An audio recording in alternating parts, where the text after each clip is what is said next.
Well, a question for you tonight in regards to our gospel. So, why do we ask God for things? Why do we ask God? I'm sure you've heard it said before, God always answers your prayers. Have you heard that? Right.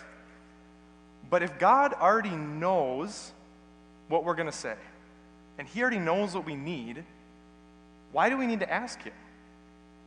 That's a good question. But God doesn't actually always comply with our requests. I'm sure you've also had the experience of you ask for something and you're like, well, God always answers prayers, but it didn't happen. So for example, if I pray, I saw in Father Tony's car a blue slushie the other day. If I prayed, Lord, I want a blue slushie to be waiting for me in the sacristy after Mass. And I just wait. I mean, God answers all prayers. I don't think there's going to be a blue slushie unless St. John Neumann does something different after Mass than I wasn't aware of. But what is that all about? Why does God want us to do that? Well, what I want to pose to us today there are 3 responses that we get to asking God for things.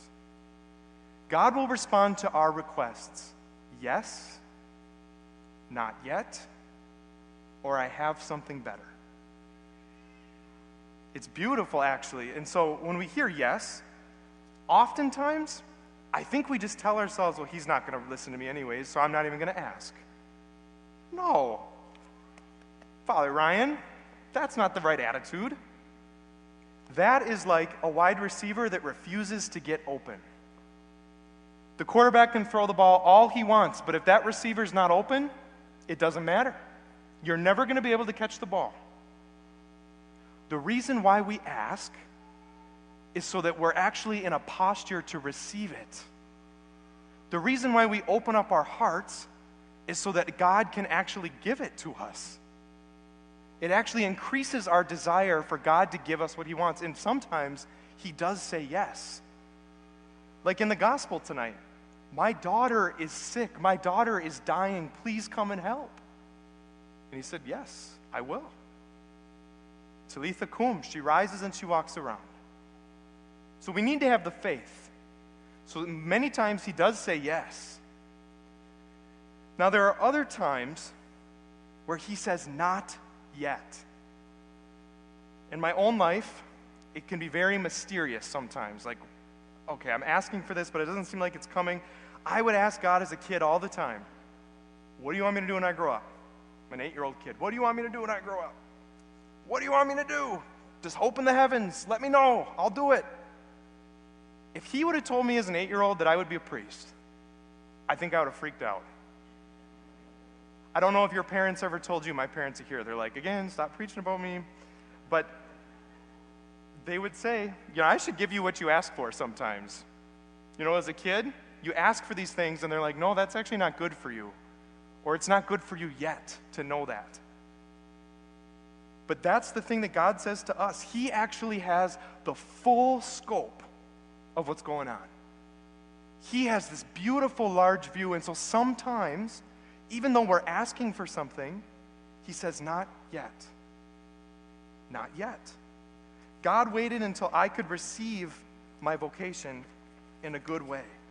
And sometimes He does that with other things. I have more to tell you, Jesus says, but you cannot bear it now. And that's actually a good thing. That's a beautiful thing.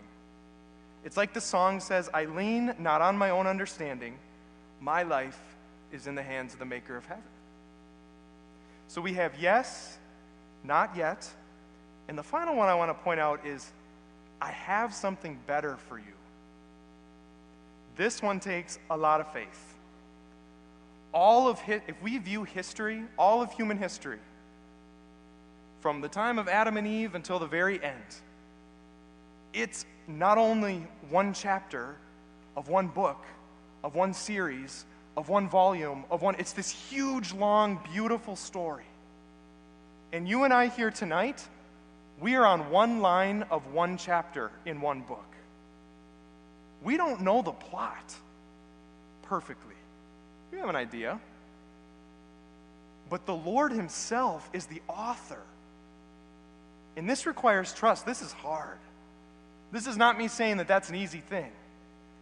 But what I'm saying is sometimes we ask for things, and we're the wide receiver, we're open, but he's going to say to us, what you're asking for actually isn't good, or it is good, but I have something even better that I want to give you instead. That requires trust. But we need to believe that the God who made us, who made the world, who knows everything about our life, who knows what will actually make us happy, is going to give us what we need. I have something better. It's like the kid when he gets done with a long run or he goes to the park and he's like, oh, Mom, I really want a blue slushie. And she says, no, I think you'd be better served with a large glass of water, actually. You see, what you're bringing to me is your thirst. And you jumped automatically to the slushie. But you and I both know that that's not going to do it for you. Sometimes with our prayers, God responds, I have something better. But that requires trust, because we can't see.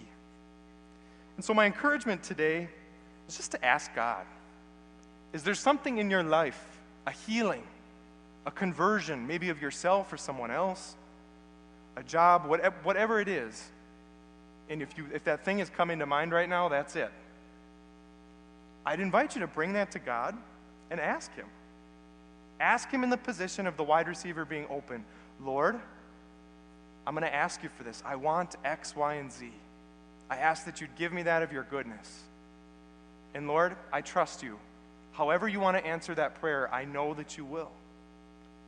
Jesus, I trust you. Jesus, I trust you.